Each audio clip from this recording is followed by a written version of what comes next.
Hey everyone, it's Lois, and we are here with your Lumio Live. We're doing a quick check-in, and there's lots of ways to do that with Lumio. How do we get started, Casey?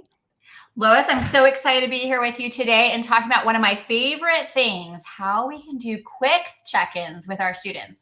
It's so important for us to check in, I think, and see how our students are doing, whether that's mid-lesson, whether that's at the end of a lesson, whether that's before you start something. So maybe reflecting on how students felt about their homework the night before.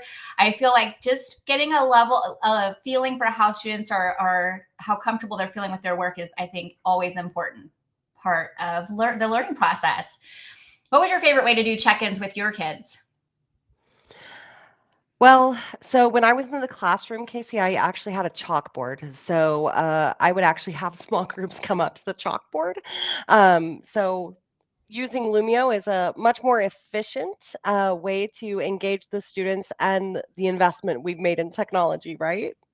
Absolutely. Hey, I use chalkboards too, and that was always fun with my kids. But I definitely like that with these check-ins with Lumio, I have that data that I can reflect back on. It saves automatically, so I can look at it over and over again. I can always use that if I'm going to use a check-in during a unit. I can see how the students have changed comfort-wise with their learning over the period of that time too, which is really, I think, fantastic. So love that all of the Lumio work saves in real time and that I can have student interaction.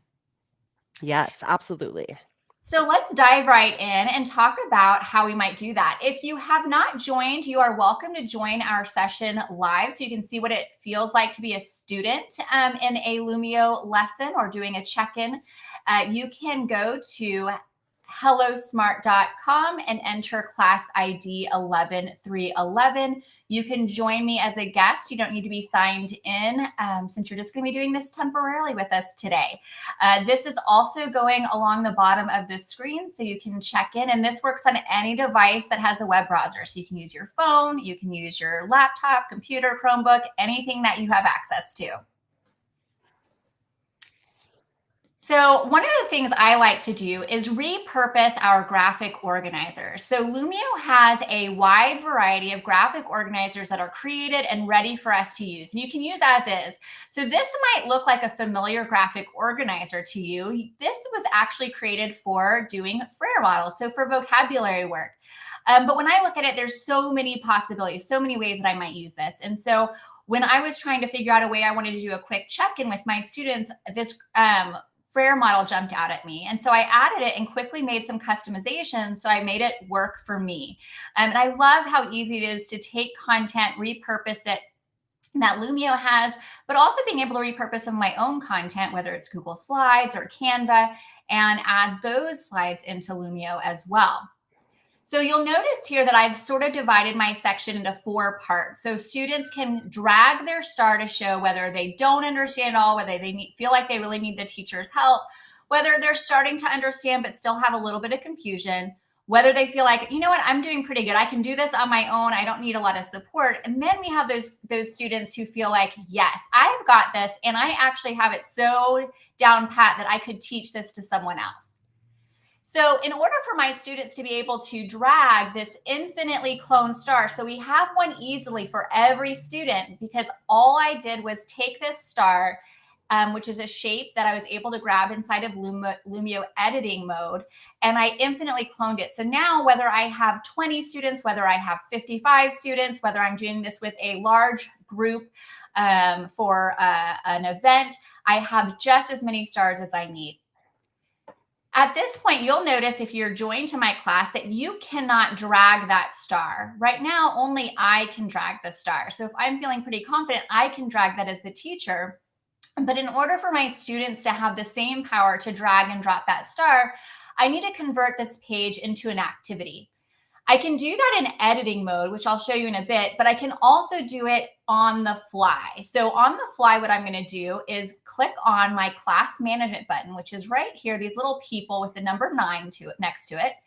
And when I do that, I will see that I have the option of turning this into an individual handout, which means each student gets their own copy. So if you want to do a quick check-in where students reflect personally, which I do often as well, I might have them move their star, and then maybe even write like what are they struggling, or with what questions they have. So sometimes I want it to be a little bit more personal. So I do make it an individual handout, because that means each student can only see their work and not anyone else's. I could also make it a group workspace when I put students into teams. Or in this case, I'm going to make it a whole class whiteboard. So this is going to help us kind of create a quick heat map. So as a teacher, I'm going to see as a class, how are my students feeling? So I'm going to convert that to a whole class whiteboard.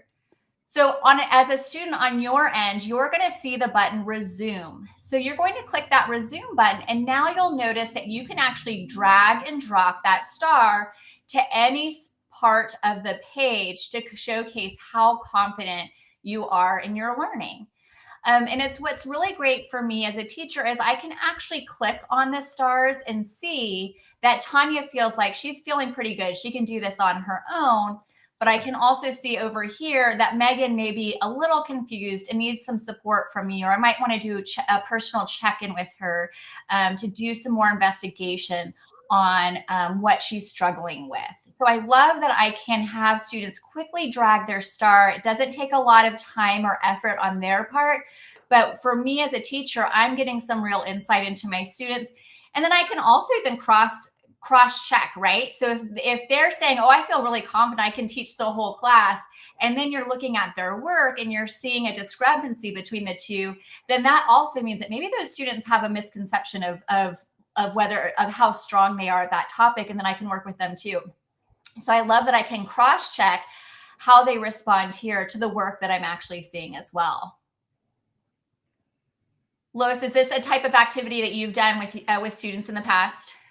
Yeah, absolutely. And I just love it when you see students move from being confused or not so sure to actually being ready to teach a peer, right?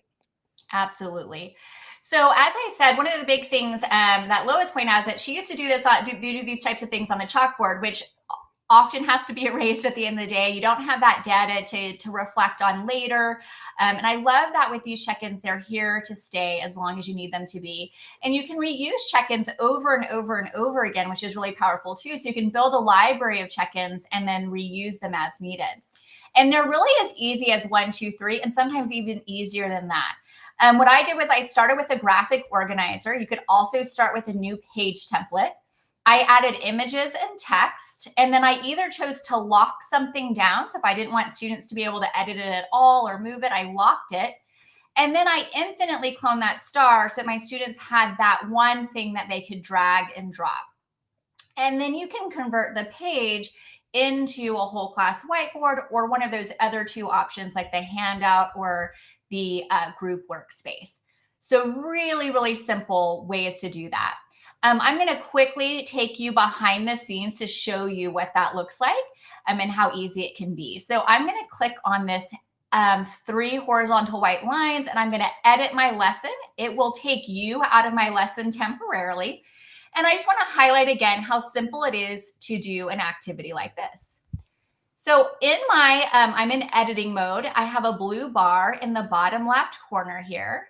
I can click that, and you'll notice that we have these great graphic organizers. So I can click on these graphic organizers, and I can use that Frere model like I did, and then I can just customize this text. I can add images. So if I wanted to pull in one of those emojis that I had, I can do that and resize. So very simple for me to use the text tools and images tools above here to customize my page as well, which is really great. But I also wanted to highlight there's some even easier ways to do quick check-ins. I can actually search the Lumio library for a check-in. And there's a variety of ones that are already made. And again, you can customize them. So if I want to do this quick SEL check-in, I can click on it and save to my lesson. And just like that, I've added, and I can edit if I want. So I can edit the text. I could change the text, anything along those lines, but it's already built for me. So again, I clicked on that plus button. I searched in this blue bar for a check-in. And then lastly, I want to show you in our questioning and reflection, we also have the ability to get some quick check-ins here. Like, do you agree or disagree? How do you feel about the topic? Those are things that are already created that, again, you can just click and use. So if you like to design things kind of like I did with the one up here, you can do that. But you can also search our Lumio library and search our reflection questions for additional ones that you can do as well. And speaking of practice and trying new things, I really encourage you to participate. We have 2 days left in this month's Lumio challenge. This month, our focus is on using that infinite cloner or finding a digital manipulative in our Lumio library that you want to use with students. And to participate in the Lumio challenge, you just grab something or build something and share the lesson or a screenshot of student work. You can post it to Lumio Challenge on any of your social channels. We're always looking to celebrate the work that you're doing and learn from each other. I know Lois and I were just looking at Twitter/X or X/Twitter earlier, and we saw some great examples of ways that some of our educators are already sharing how they're using that infinite cloner and those manipulatives. That check-in that I did also falls into this category because I use that star as an infinitely cloned object. So that's a great, doing a check-in and sharing that to hashtag Lumio Challenge would be a great way to participate in this month's challenge as well. I love this challenge, Casey, because I feel like when I was in the classroom, I always got really great resources from other educators, right? And so the ability to be able to take something that someone's already created and kind of add my own pizzazz to it is really great. And, Lumio is all about helping to save time for teachers as well. Absolutely. That time saver piece, I think, is really key to me. You'll see some people like in this picture over here, where they're using a digital manipulative with our coins that already exists in our manipulatives option. So they just able to customize it by adding images. You can see the same thing here as well. I love too that Sarah shared a way that they're creating using for second grade decomposing and composing new shapes. I want to check out this lesson and add it to my Lumio library too. So I love that I can learn and gain so much information from others. And who doesn't love fridge magnets, right? Digital fridge Right. magnets. Absolutely. I love it when they're not on my fridge, if I'm being honest. It is a cleaner look, right? But Yeah. they are lots of fun. I love that we have this digitally. And remember that you can see student work at any time. So I can come back to even that activity we were doing, that check-in earlier. And when I hit resume, I'll be able to see my students' work in real time. So I can look and reflect on this anytime. It doesn't have to be in the moment, which is fantastic. So I love that these check-ins are so easy to use and create. And I think they add a lot of power to the classroom. Absolutely. I think digital manipulatives and the ability to infinitely clone items is one of my most favorite things about Lumio. I think that sometimes we take for granted the smallest things that just make the biggest impact and save the most time, right? I think so. I think checking in with your students and understanding where they are, whether it's social emotional, whether it is how they're feeling in connection to their learning, and whether they feel that they are on par, whether they're struggling, I think is so important. And giving them a risk-free way to do that, and doing it frequently is great. So I love the idea that I can build different check-ins and reuse them throughout the year. Absolutely. I can't wait to see what kind of check-ins other people come up with. And you used a star for an infinitely cloned item, but I know other people have favorite shapes or items. So I'm looking forward to following the hashtag Lumio challenge and see what other manipulatives people use. I'm with you. There's so many ways to do check-ins with kids, and I know that people will share much better ideas than they saw today. That's great. Well, I look forward to seeing people posting their creations on the different social media, um, X or Twitter, whatever it is now, right? Um, and I think I'm gonna go log into Lumio and see what kind of creations I can make. Oh, I can't wait to see what you have to offer. And I hope you'll join us again for our next Lumio Live. They're always on the second Tuesday and fourth Tuesday of the month. I heard that we're going to be seeing some good holiday ideas for the next one. So hopefully we'll have you join us. Absolutely. We'll see you in 2 weeks.